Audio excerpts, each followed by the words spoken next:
Algeria imepanga kuwa mwenyeji wa mkutano wa kimataifa kuhusu dhulma za kikoloni barani Afrika siku ya tarehe 30 Novemba na mosi Disemba 2025. Tukio hili linaendana na uamuzi wa Umoja wa Afrika AU nambari 903 ulioidhinishwa Februari 2025, ambao uliunga mkono pendekezo la Rais Abdelmadjid Tebboune na kuandaa mkutano unaojikita kwenye kauli mbiu ya AU ya mwaka 2025, haki kwa Waafrika na watu wa asili ya Kiafrika kupitia fidia. Justice for Africans and people of African descent through reparations.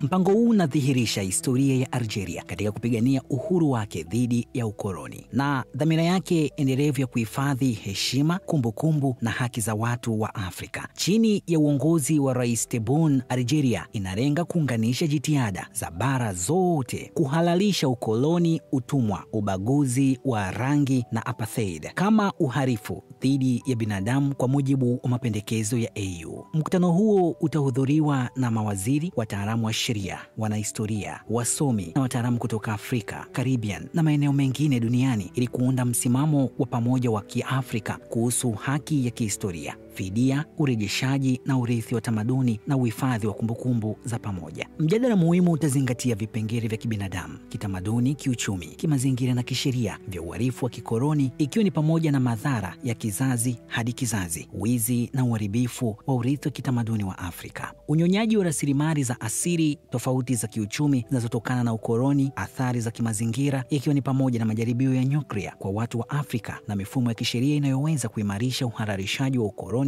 na kuanzisha mfumo wa kudumu wa fidia ya urejeshaji wa Afrika. Kama mwanzilishi wa mkutano huu, Algeria inalenga kuimarisha mfumo wa Afrika haki za kihistoria kwa kutoa jukwaa la ngazi ya juu la kupendekeza kutambuliwa kimataifa kwa uhalifu wa kikoloni na kukuza hatua halisi za fidia. Matokeo muhimu yanayotarajiwa ni kupitishwa kwa tamko la Algiers litakalokuwa ni kigezo cha bara kuhalalisha uhalifu wa kikoloni, kutambua matokeo yake na kuandaa mkakati wa Afrika wa haki na fidia. Tamko hili litawasilishwa kwenye mkutano wa wakuu wa Umoja wa Afrika Februari 2026 kwa ajili ya kuzingatiwa na kuidhinishwa. Kupitia mpango huu, Algeria inathibitishwa nafasi yake muhimu katika kuendeleza ndoto za bara la Afrika za haki, fidia, uhifadhi wa kumbukumbu za kihistoria na kuanzisha utambulisho wa pamoja wa Kiafrika unaojikita katika heshima na haki. Hii ni ripoti ya Media Wire Express. Mimi ni Joseph Isangura.